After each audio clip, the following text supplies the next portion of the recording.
Hello and welcome to your daily COVID-19 update for today, Friday, January 21, 2022. We begin today's program with the current number of active cases.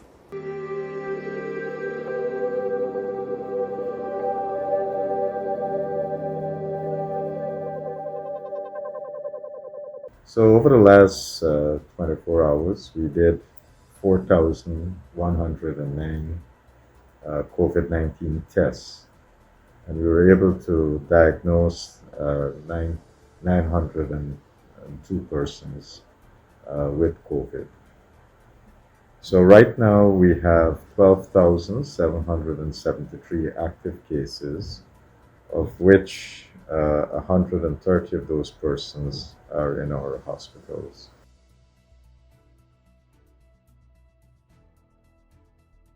Right now, for the adults, we have uh, 419,980 first dose. That's about 81.9% of our adult population. And for second dose, we have 307,445, or 59.9% of our adult population. In terms of children between 12 to 17, first dose, we have given 32,109 children. That's about 44% of that age cohort. And second dose, it's 22,604 children, and that's 31% of that age cohort. Booster doses, we are now at 32,370 doses being administered. And again, we're trying to encourage people to come and get their booster doses.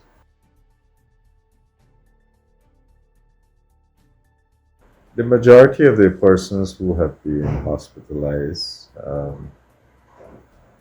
would recover.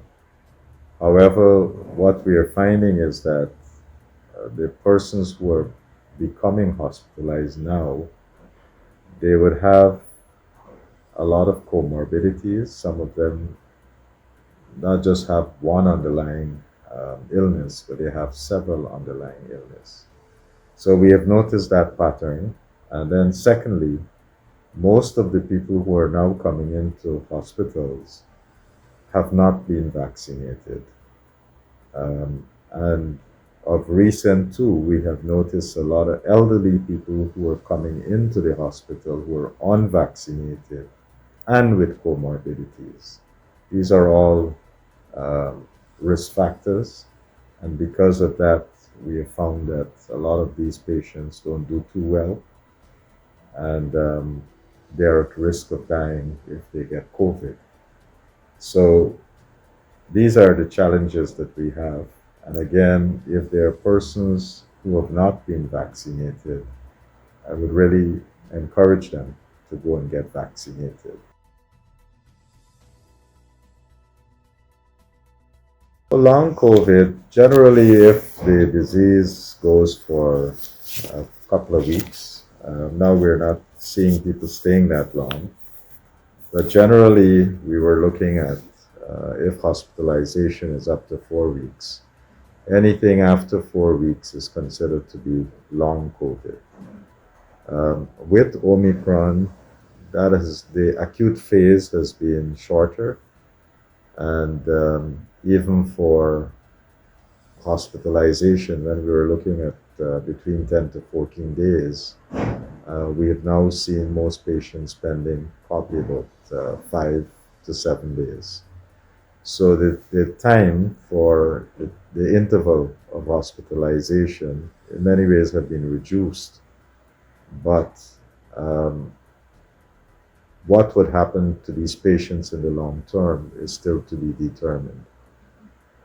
It's too early to know because Omicron was only discovered in November last year.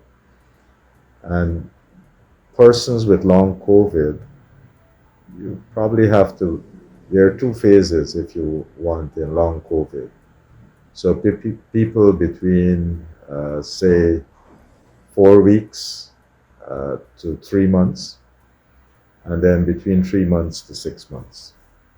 Um, so we still have to observe to understand if people are coming back with symptoms of long COVID.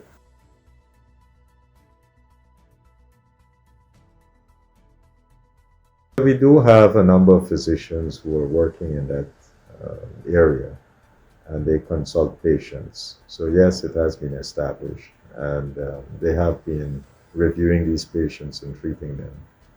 And obviously, if we have patients in other um, areas of the country, we'll want to replicate it. And if those doctors believe they can't manage those patients there, they'll refer them down to the Georgetown Hospital.